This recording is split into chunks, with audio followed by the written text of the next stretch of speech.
Welcome to the Ancestral Findings Podcast. This is episode 220. Are you trying to get past a genealogical brick wall? Are you simply stuck in your research on a family branch and feel like you're going around in circles? It is time to evaluate your research skills. Even pros can do it. Join me today and I'll give you 6 tips to make you a better researcher. Even the most experienced of genealogists find themselves looking at brick walls every once in a while. It is frustrating. You can easily spend weeks, months, or years trying to get over, around, or through those walls. When you come across a wall in your genealogy research, even the tiniest bit of information you can find on your brick wall ancestor, no matter how insignificant, seems like a piece of gold. That is because most of what you are finding on him or her is nothing.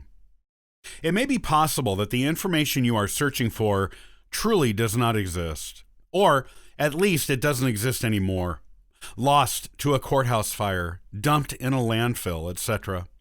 If this is true, you will have to take alternate routes to finding what you need. It is also possible that the information is there, but you haven't discovered it yet.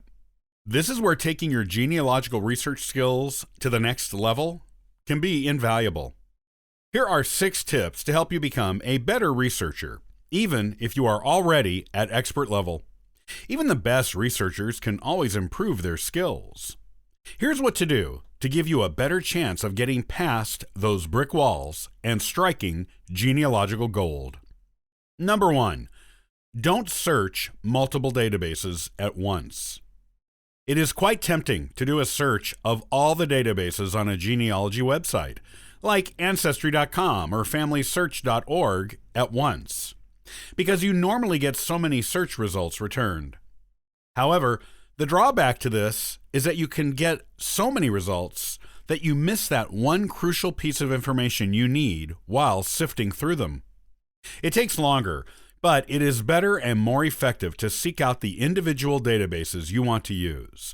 Then, search them one at a time. This way, you only get results from the database on any given search, which gives you more precise and easy-to-sift results. Number 2, only look for one piece of information on an ancestor at a time. You might also be tempted to just toss your ancestor's name into a website and see what pieces of information come up about him or her. While it is true you may get some surprising and unexpected results this way, but it can also keep you going in circles in your research. The better thing to do is to decide on one thing you need to find out about your ancestor, something that is important to getting past the brick wall and moving to the next generation beyond him or her. Write down everything you already have on this ancestor to help you know what you need to find next. Then, look for only that until you either find it or discover it isn't there. If the information doesn't exist, then move on to the next piece of information on your list that you need about that ancestor. This approach keeps your research focused. Number 3, use wildcards in your searches. This is a particularly useful technique when looking for an ancestor by name, especially if the name was unusual, easily misspelled, or had more than one possible spelling. Remember, in times past, people often spelled things phonetically, and this including spelling things according to what they sounded like in someone's regional accent. If you can't find the name with the spelling you know, throw in a wildcard, usually the pound symbol on most sites. You can put it anywhere in the name that might be problematic with spelling. You will also get search results with all possible letter combinations in the wildcard part of your search request, and this can help you find your ancestor. Number 4, try a Boolean search. This is another way of searching for hard-to-find names that are very effective. Boolean searches increase the relevancy of your results to your search request by using other words to refine your search.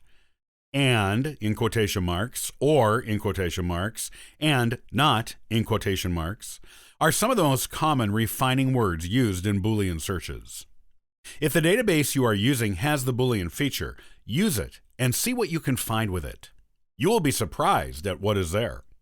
There will be instructions on how to use Boolean on most sites. However, an example of a Boolean search would be something like this. Martha Welsh, or Walsh, born 1884, not Welsh. Number 5. Go beyond the big genealogy websites.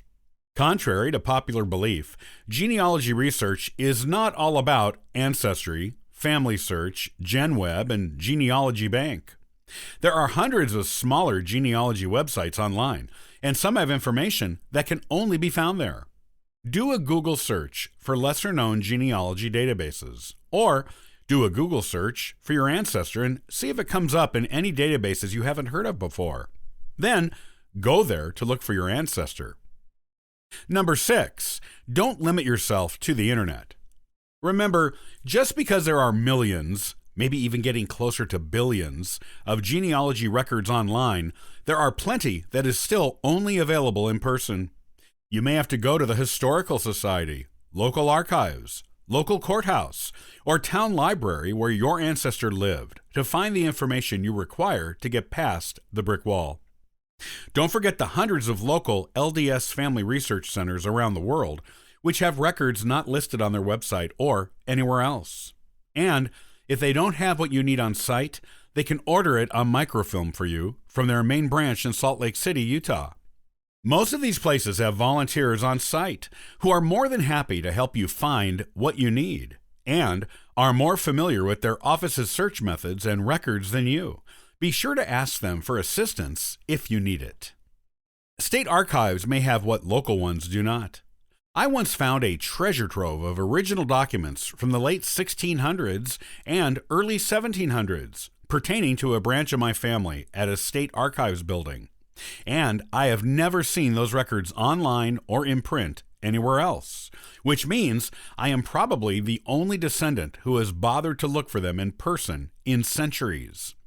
I wouldn't have found this very personal, detailed information on my ancestors if I hadn't gone in person, and because I did, I know much more about their lives and who they were as people, nearly 4 centuries ago. Get offline and go looking. You will find some real genealogical treasures. It is not uncommon to get genealogy burnout every now and then when you're doing a lot of research. Fortunately, staying motivated or getting remotivated is easy. Next time, I'll give you some common sense tips for staying motivated as a genealogist.